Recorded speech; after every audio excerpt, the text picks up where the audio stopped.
எப்படி இருக்கீங்க? நல்லா இருக்கீங்களா? இன்னைக்கு நம்ம கிளாஸ்ல பார்க்க போறது என்ன அப்படின்னா, வரலாற்றுக்கு முந்தைய கால இந்தியா அப்படிங்கிற டாபிக் தான் பார்க்க போறோம். அதாவது வரலாற்று காலத்தை எப்படி கணக்கிடுறது அப்படின்னு பாத்தீங்க அப்படின்னா ஒரு 3 மெத்தடு சொல்றாங்க. ஒண்ணு வந்து கார்பன் 14 அப்படிங்கிற ஒரு மெத்தடு, அப்புறம் டென்ட்ரோ கால கணக்கெடுப்பு அப்படிங்கிற மாதிரி ஒரு மெத்தடு, அப்புறம் மரத்துடைய உள்வெட்டு தோற்றத்தை கண்டறிஞ்சு இந்த காலம் வந்து இவ்வளவு நாளுக்கு பிறகு இருக்கிறது அப்படிங்கிறத மாதிரிலாம் கண்டறியறாங்க.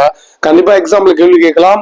கீழ்கண்டவற்றுள் எது ஒன்று வரலாற்று காலத்தை கணக்கிடும் முறை இல்லை அப்படிங்கிற மாதிரி கொடுத்துட்டு நம்ம சொன்னோம்ல, கார்பன் 14 முறை, இன்னொன்று வந்து டென்ட்ரோ கால கணக்கெடுப்பு முறை, மரத்தின் உள்வெட்டு தோற்றம் கண்டறிகிற முறை, இந்த 3 கொடுத்துட்டு இன்னொன்னு எக்ஸ்ட்ரா ஒன்று கொடுத்துருப்பாங்க.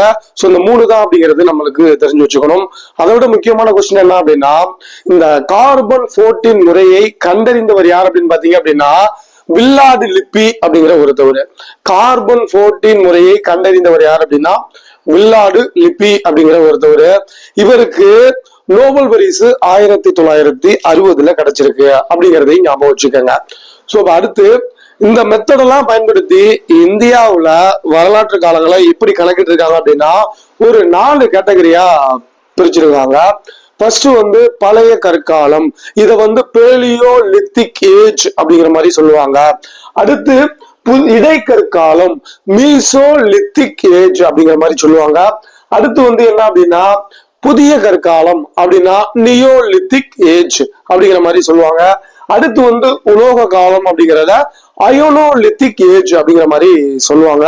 கண்டிப்பா இந்த மாதிரி, அதாவது இந்த வரலாற்றுக்கு முந்தைய கால இந்தியால இதை தவிர கேள்விகள் கேட்க முடியாது. சோ நீங்க இதை வரிசைப்படுத்தி வச்சுக்கணும். எப்படி கேள்வி கேட்பாங்க அப்படின்னா வரலாற்றுக்கு முந்தைய கால இந்தியாவை வரிசைப்படுத்துக அப்படிங்கிற மாதிரி சொல்லிட்டு பழைய கற்காலம், இடைக்கற்காலம், புதிய கற்காலம், உலோக காலம் அப்படிங்கிற வரிசையில தான் நம்ம வரிசைப்படுத்தணும்.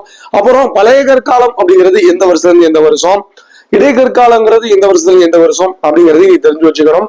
பழைய கற்காலம் அப்படிங்கிறது கிமு 10,000 முன்பு இருந்ததெல்லாம் பழைய கற்காலம்.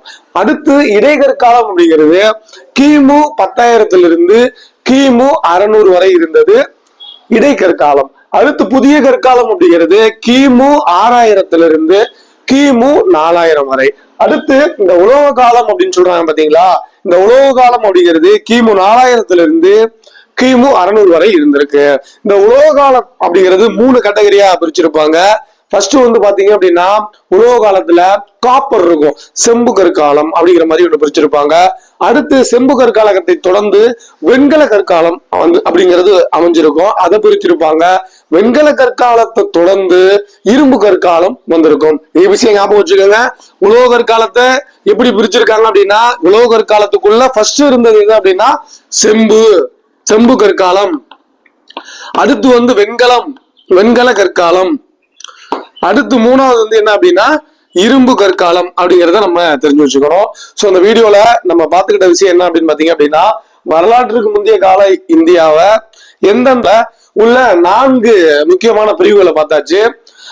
அடுத்தபடி நம்ம பார்க்க போறது என்ன அப்படின்னா பழைய கற்காலத்துல உள்ள சிறப்பம்சங்கள் என்ன, அதே போல இடைக்கற்காலத்துல உள்ள சிறப்பம்சங்கள், அப்புறம் புதிய கற்காலம், உலோக கற்காலம் ஆகியோருடைய சிறப்பம்சங்கள்லாம் என்ன அப்படிங்கிறத சோ அடுத்த வீடியோல இதை நம்ம பார்ப்போம். நன்றி.